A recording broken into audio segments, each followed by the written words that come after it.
All right. Good morning to you.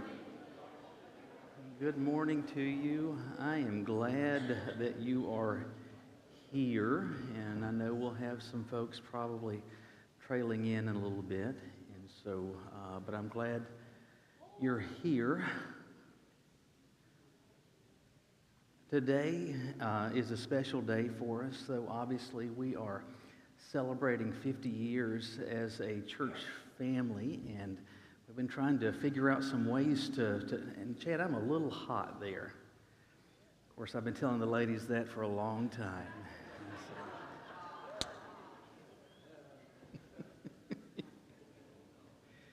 Anyway, in fact, before going further, let me just stop and we'll just commit this time to the Lord in prayer to thank Him already for the blessings of the day, including our meal. Thank you especially to Bill Dempsey who prepared today's meal, to Carolyn and Debbie, to Nancy, to Jamie, to everybody that helped set up and get things together this morning.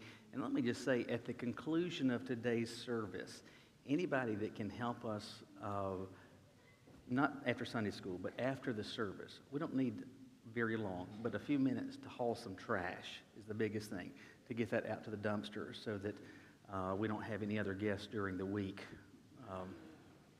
If you could help us with that, we'd be so grateful. But join me as we just thank the Lord. God, we're grateful to you for this day, and thank you for ways already that you've given us a chance to just come together as a church family, to not just merely to fellowship, but to experience time as a family together, and thank you for what you have done in bringing us together. Thank you for the food that we experienced today, for Bill, for him preparing that, for those that have worked to make it possible. We are grateful for a chance today to think about the stories that have comprised these past 5 decades. And as we think about the people that are involved and those that share the stories, ultimately, these are not just our stories. This is the story of you working in the lives of people, calling together a community of faith here that we know as Gate City Baptist Church. And so we're not celebrating our accomplishments, God. We're celebrating what you have done, what you are doing, and what you're going to do. And so we commit this time to you in Christ's name. Amen. So today, we tried to think, what are some ways that we could honor today, or what's the best way to do this? And one of the things that had been pointed out, and we've had a lot of folks that had joined the church, especially in the past couple of years, they're new, and I think one of them had said something to Jamie, like they had no idea anything about the history of the church necessarily, where did we come from? Well, we're aliens, right? And so, but what's our story? And this presented a great opportunity to be able to share those stories. And the best way to share those stories is not for me or someone else to read a history, but to give you an opportunity to share those stories. And so you're going to be hearing from some of those today. The format today is very simple. It's very informal. And so you're going to be hearing today from yourselves. And so I've asked some folks to help me this morning. And so we'll see, Jeannie's one, and I know she hates this. Dot is over there. I'm going to ask Dot. I know she's scared to death. Dot, will you grace us with your queenly presence? Yeah, let's hear it for Dot. Come on, Dot.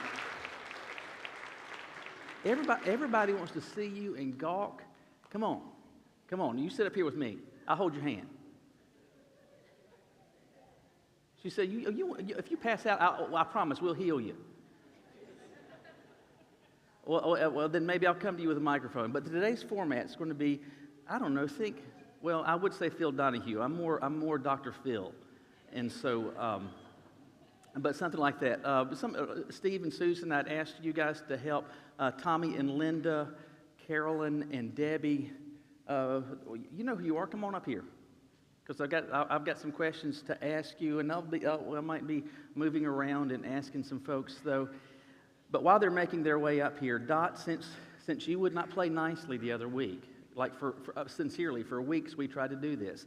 Dot is 97 years old. She just turned 97 a few weeks ago. And we're going to sing Happy Birthday to Dot. We finally get a chance to do it. So y'all ready? Happy birthday to you.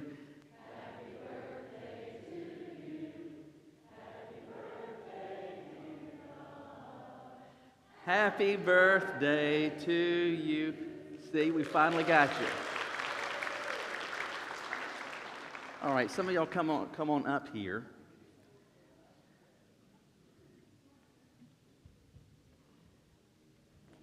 There, Tommy is coming. There's Jeannie.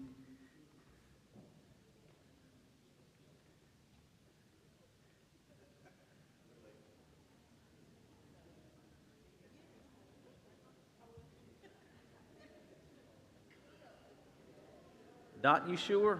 You think about it. You come on up. You won't be sitting by yourself. You can hang out with these weirdos.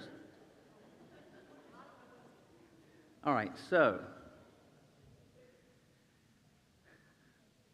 we're not just celebrating the 50th anniversary. We're celebrating 50 good years. So that's what we're doing today. You should gawk in awe at that. I worked entirely too long on that. But one of the things that we wanted to do was to think about how and share how it was that the church got its start. And some of those here today have been here since the beginning. And there are some of you that are out here today, and hopefully as we're able, I know we have very limited time, you can be able to share, impart some of those stories today. But going back to 1974, Florida Street Baptist was one of the leading Baptist churches in the state in the 50s and 60s, and it was thumping. And candidly, the church had some problems that it was going through and some difficulties. And there was a group that came out of that, and they first met. Correct me if I'm wrong. So the first meeting took place at Jim Watson's house, right? And so, anybody want to say anything about that?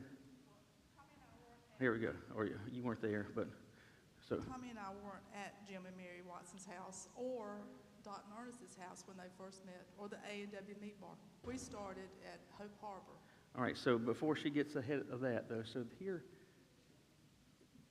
if this will play nicely. All right. Is that Jim and Mary's house? At that point, whose house is that? That's Dot's. That's Dot's. Okay, that was Dot's house. And there's a moonshine still back behind it. That's the A&W Meat Market. Right, so this is where the church actually met. After it had left meeting in homes, that was the first meeting, was at A&W Meats, and which is not a great place to meet. And so would y'all meet on Sundays? Tommy and I didn't go to the A&W Meat Market. Were y'all too good? At Hope Harbor. Y'all were too good to me? Okay. So, well, here. So here, yeah, because they can't hear if you don't have a microphone. Here, hold it. So did you meet on Sunday afternoons? There, I think, and then we went to Hope Harbor, Forest Avenue Tabernacle on Sunday afternoon when it was available. All right, so went from the meat market. Now, let me ask you this. Carolyn, did you wind up going at first because you heard it was at a meat market? No, Okay, because it was a meat all right, so this, all right, the next one is Hope Harbor. So this church, they were meeting in the morning, and then y'all would meet in the evenings. And so that provided limited opportunity to meet, but at least it was space that would work.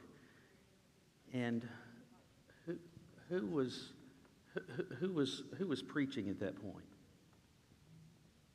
Don Moody was preaching at that point. Okay, and so Don is still a preacher here in Greensboro, but he has a small church out in the northwest area. Okay. So, but he was our preacher at that point. And then we moved to Fulton Street. Well, the charter was signed at Hope Harbor. Okay, so at that point, that's when the church formally organized, and it had 79 charter members. And so of those that are still here at Gate City, Tommy and Linda are, Dot is, And that's it. And that's it. I believe of the 79, 8, I believe, are living. Is that correct? Well, I looked last night, and of the 79, I know that 37 have passed away. And then, of course, there's some that have moved away. Right. But I know of the 79 charter members, 37 have passed away. And there's a few that are on the wanted list. And so, all right, so the church at that point was meeting at Hope Harbor, but you couldn't meet regularly, or Right. like you weren't free to meet as much. No. And so the next move was to what used to be the The police academy. On Fulton Street. Correct. And so that lovely building there is and you can't see it as well, but it actually says Gate City, temporary location, Gate City Baptist Church, just above the door. And so, Mr. Claffey hung that sign, our church sign, on that door. So Remember that- Jeannie?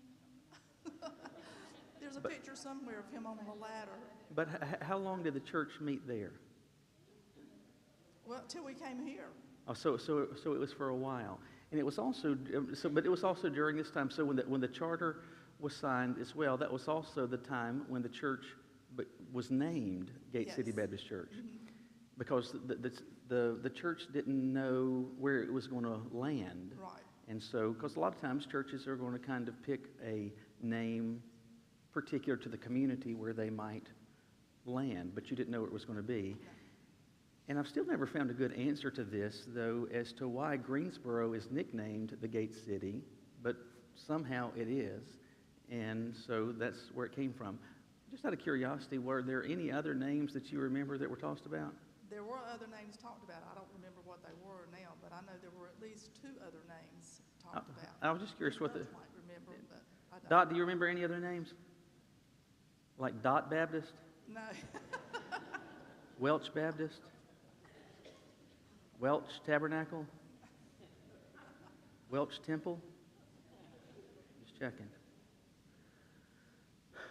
So the church is meeting there and realizes that that's temporary and is looking for a more permanent home. And last night I met, what was his name last night? Ron Butner, who he said that he was the one that helped find this particular location. And in 1974, nothing was out here except Adams Farm, but not Adams Farm, the neighborhood, like Adams Farm, like that barn. And I know some of you might have been raised, I mean, that might look familiar to some of you. You were raised in something very similar, but that's what was out here. And there was 15 acres of land, and the church bought that. And so what did this side of Greensboro look like in 1974? You got a microphone, say something. Nothing out here. Yeah. Carolyn? It was just a one-lane road coming from High Point Road, coming out here. And of course, there was a big red barn that stood out here, and they had cows and all that stuff. And And correct me if I'm wrong, did Wendover, did it keep going out there, or did it stop out there? No, it kept going. Okay. I don't know, that's been 50. I know, Carolyn was 65 when the church started. And so, anyway, so the church was the church did not meet in the barn, but the barn was here, and so the church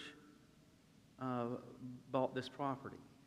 And that's an undertaking, and so you didn't have that many people, but 79 people, that's total, and 79 people, that includes children, and they may not have any money, and so you're going to raise money. And I'm not sure if churches are still doing this or organizations still doing this, but especially back then, the primary way was to sell bonds. And so Carolyn was telling me the other day a bond story the other day.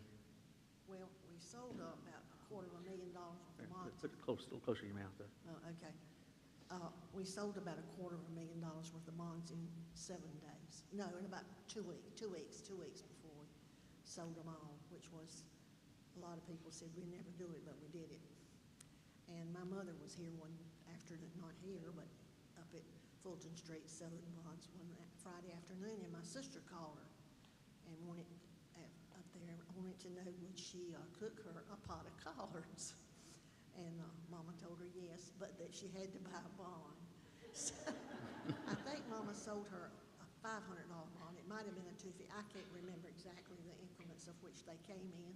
But anyway, Charlene bought those bonds, and we laughed after that. Every time we had collards, Charlene would say, you know, I had an expensive pot of collards one time. But Mama never let her forget that she'd already bought bonds, but she bought some more that day. Mama was a good salesman. So that was a blessing from the Lord, really, that we sold that many bonds and had that much money to build what we have now. Or not this, but over there where we're at this morning was where the sanctuary was. And I'm going to back up just slightly, though. So before the church has moved to this point, though, it has already called its first full-time pastor, who would have been Bill Claffey. And so that was Jeannie, and when Debbie's over here, that was their father. And so, Jeannie, you were how old then? 15. That's a sneaky way to ask how old you are. And so, how much did you weigh back then? A whole lot less than I do now. So that was my last question for today.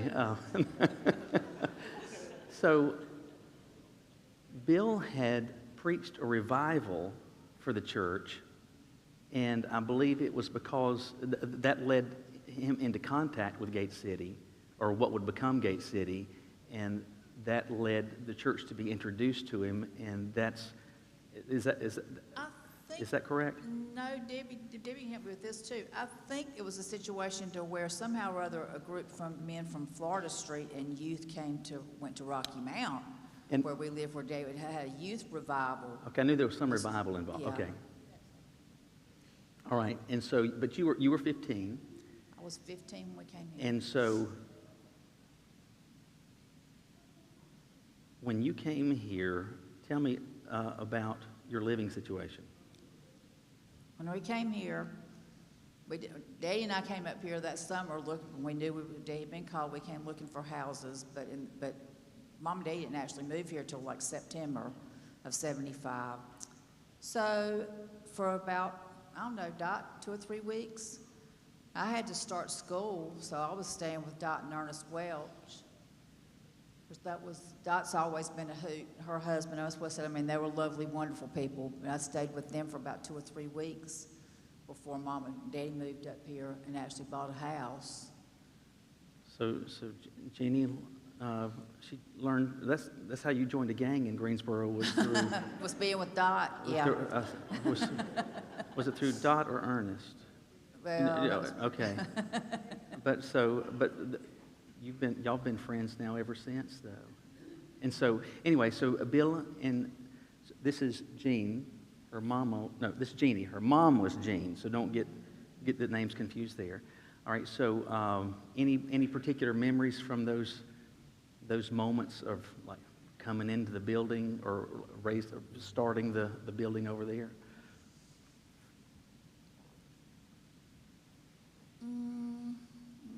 No, I was supposed to say, they put me on the spot. I was supposed to say I'm not real good at impromptu. All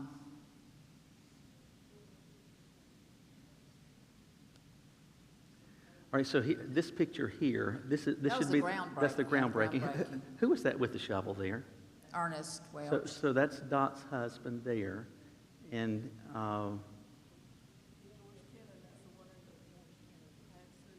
George Kennan. Who is George? He was one of the deacons. So a deacon. So that's right over the shoulder, and I think so. And it's Jimmy Watson and anyway, so go to the next slide, Frank. Well, that one's really good.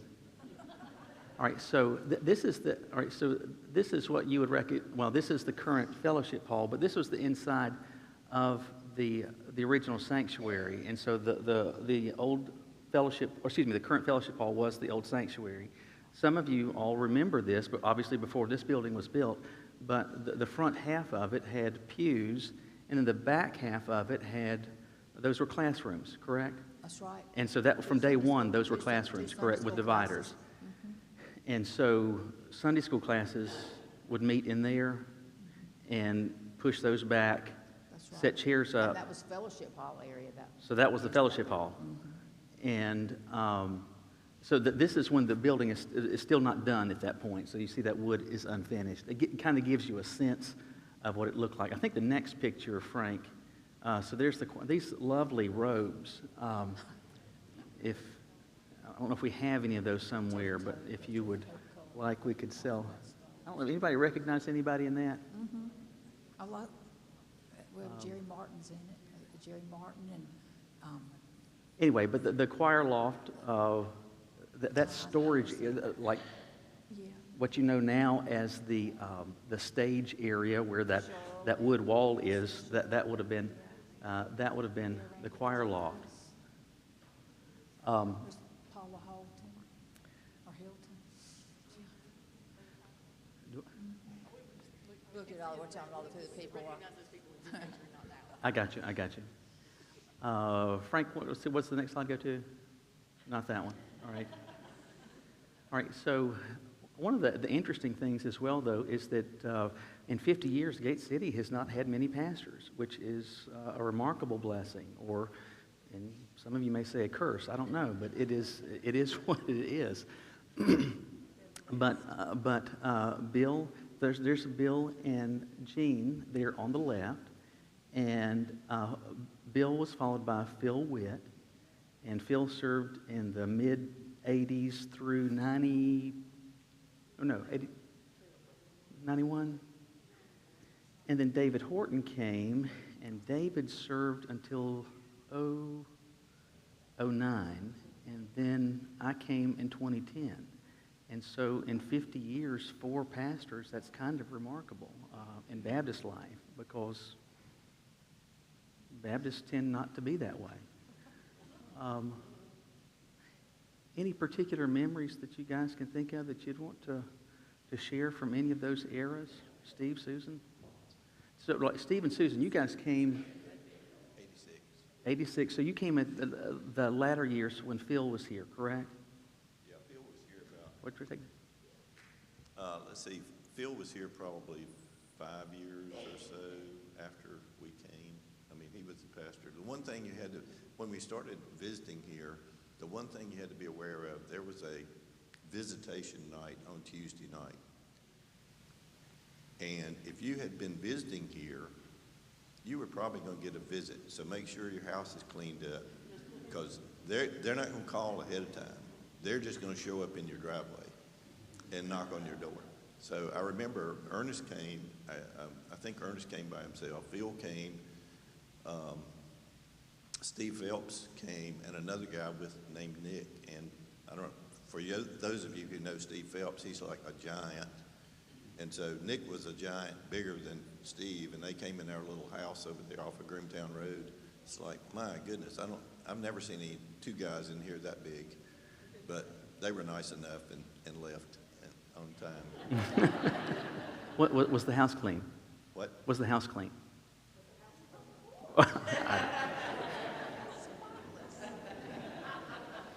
They didn't fall over any toys. Now, Susan, how old were you when you started? No. Susan or me? What do you, like, your first impressions when you guys first came to Gate City? Do you remember any of that, Susan, like when you first? I was pregnant with Catherine, just about ready to deliver, and we visited one Sunday. And on the marquee, on the sign, it said, "Bust the bonds," and I looked at Steve and I said, this was in November, we're getting ready for election. I said, oh my, keep Daniel close, we may have to go out the back door. But it was to bust the bonds for the church. It was to bust the bonds that were coming up on the ballot for November. So anyway, we visited. That next week I had Catherine, and Phil visited us in the hospital. There was another family that had a baby that week too, and the same day. So there were lots of little children. All right, so the church was continuing to grow, though, in the 80s and 90s, and then by mid-90s, though, the church, they're running multiple services, though, out of the old sanctuary, correct? And when did there's the slideshow, if you didn't get a chance to see it, we'll post that online. It'll be in the email this week. You'll be able to see that as well. The modular building, like if you see what it comes in, you see a two-piece double wide that comes in. When did that show up? I don't know, I remember it always being here. We had, there were classes out there. Tommy, you were getting ready to say something?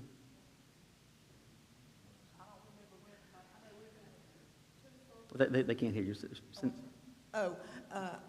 When we came, I remember it always being there because there were Sunday school classes. Yes, but there were Sunday school classes out there, and when there were two services, were they still using Sunday school space in the fellowship hall as well? Yes. So it was just crammed. Yes. All right. But the church continued to grow. The two-story addition. So like we're at the end of the children's section where you get more classrooms, and then what is now youth area. That space was added in. Help me remember. It was added in the late 80s because the two-story section was added shortly after we came. Okay, so that's the bond money that was. Yeah, that was the bond money that Susan saw on the marquee outside. Okay, so at that point, is that when the old sanctuary, did that quit being classroom space at that point? Yes. So y'all were finally relieved to quit moving chairs, I'm sure. Well, there were the pews in there. The funny thing about the church, it had two aisles. So anybody having a wedding always complained about that. Which aisle do I go down? So, but in the back behind the pews, there were rows of chairs that were put up, and first of all, I think what we started doing was having two worship services with a Sunday school in between. So if you came to the early service, the pastor had to be quiet sooner or later because you had to go to Sunday school. So, it was a guarantee to get out on time for that one. And then I think at some point we switched to 2 Sunday schools and 2 worship services. So just imagine trying to have teachers for double Sunday schools. So the church, though, is like it felt like my pants earlier in this year, and so it's just kind of busting at the seams. And so plans are underway as the 90s are unfolding, and this building actually gets dedicated in I think June of 97, I believe. And so that comes as a great relief because then you can breathe. The planning for this building started in 1993, and it took 4 years. I was on the building committee for four years, and it started with a couple of different plans were initiated. And I remember one of the driving factors is that we've got to have 1,000 seats. We want 1,000 seats, and our attendance at that time with the 2 services was probably close to 400, between 400 and 500 on a Sunday morning. And that was one of the requirements that was mentioned. And so we started with an initially there was a building designed, and that sort of languished around for a little while. And then we found an architect who had built a number of these buildings around, and it wasn't quite cookie cutter, but it was already an approved plan, mechanicals, electricals, and everything that went with it. So we agreed to go with that firm and designed this building. And then the building this building didn't really take but a little bit more than a year. But before that, we had, instead of doing bonds, we just had pledge campaigns and raised this building, I think, cost $1.3 million to build it. But we had raised almost $1 million in those pledge campaigns to get started on it. So that takes us into the early 2000s, and the church is going, and I guess by around, and this is in the interest of frankness, I mean, and there's more of you out here that were part of this as well, though. The church was going pretty strong, and then, I don't know, there were some challenges the church hit, I guess, around 06, 08. I mean, Gate City lost, I know before I came here, 168 active people in the span of 18 months, which actually is pretty tough. And strange, I don't know if you're aware of this, but when people leave a church, they quit giving money. It's strange. It's strange. But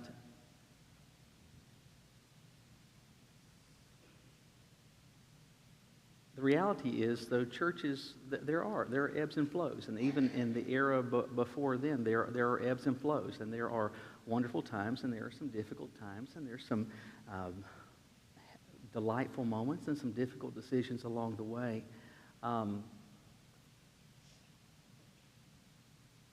Among those that, just because you're closest up here, I know you have said some names have been mentioned. Can you think of any particular names that are coming to mind that God used to have a particular impact on you, or had a particular impact on this church, that you would say, hey, that God really used them to matter to me and to this church?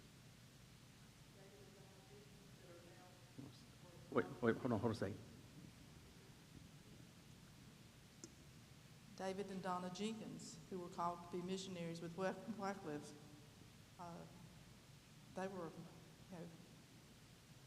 really inspirational in the church. And of course, Randy and Tricia Minix, who live in Charlotte now.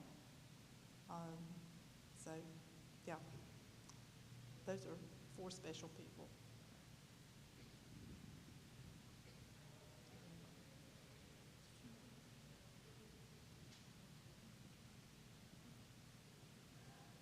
Well, yeah, Dot and Ernest Welch, I mean, they were instrumental in everything.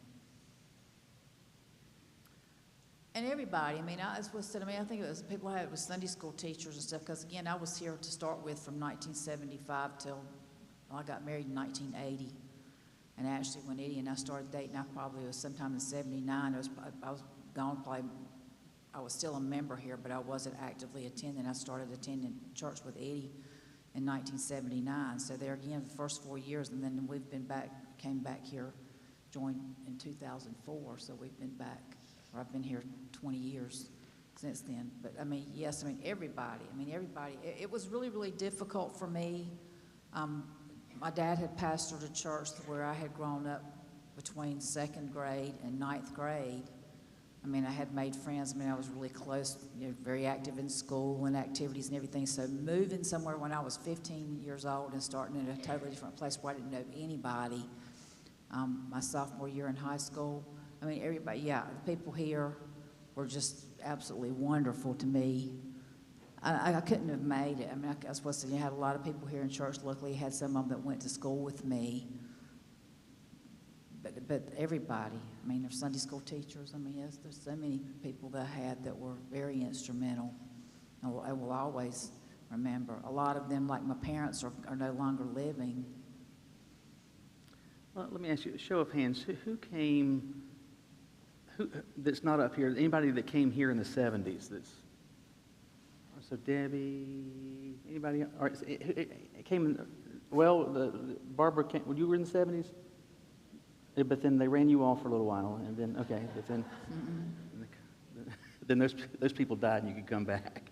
Anyway, all right, how about 80s? Anybody came in the 80s? So Diane. Yeah, I saw Diane. All right, how about Mary? All right, how about 90s? Oh, I got quite a few. 90s. All right, 2000 to 2010.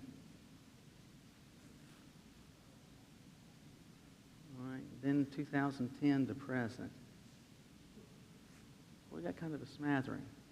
Let me ask you this. How many people came to know the Lord while you were here? That's one of you. How many of you got married while you were at Portergate City?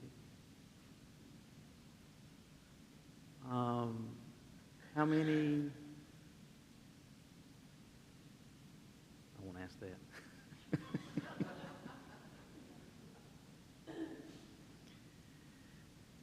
Beyond those decisions, I'm certain also that there are a stack of you also, as you have seen these slides as well. There's a lot of folks that you said goodbye to as well, and a lot of losses that you have grieved, not just those that were in your family, but some and quite a few that were in your church family. And as sad as those moments are, and as real as those losses are, the truth is that that's good, because it should feel that way.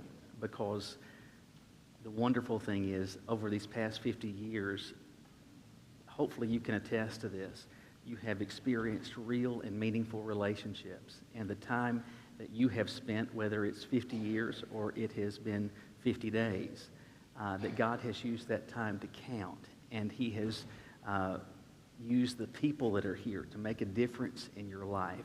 And some, maybe they shared the gospel with you, or they invested in the life of your children.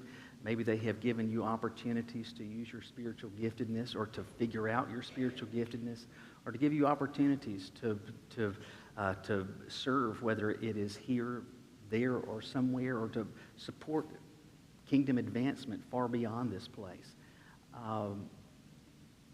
God's been good by giving us these 50 years. And I hope sincerely that you are grateful.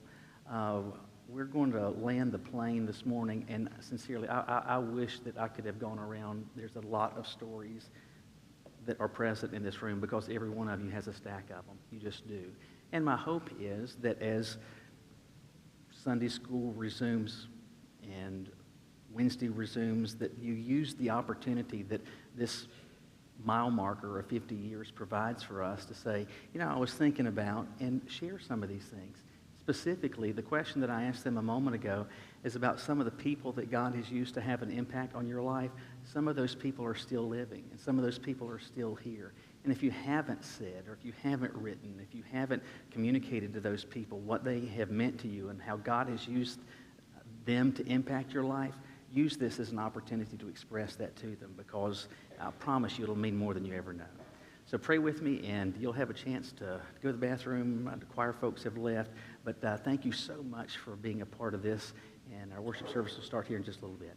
God, we are grateful for an opportunity today to think about some of the stories that have comprised these past 5 decades, for those that are here, not just on the stage, but for all the people that are a part of this time this morning.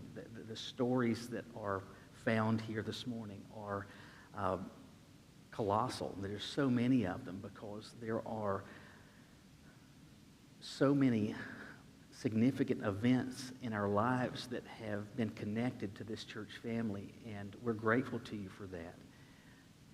We are so thankful also that the story of this church family is continuing to be written, and we are grateful for ways in which you are continuing to work, and that very much this is a church that is alive and well and healthy and is advancing, and we celebrate that today. And so, Lord, for all those whose shoulders we are standing on that you have used before, we are grateful for them. For those that are continuing to serve, and for those that are continuing to invest, God, we celebrate them, and we thank you for that investment and that sacrifice today. But ultimately, again, we just say thank you for what you have been doing. We say this with our gratitude in Christ's name. Amen.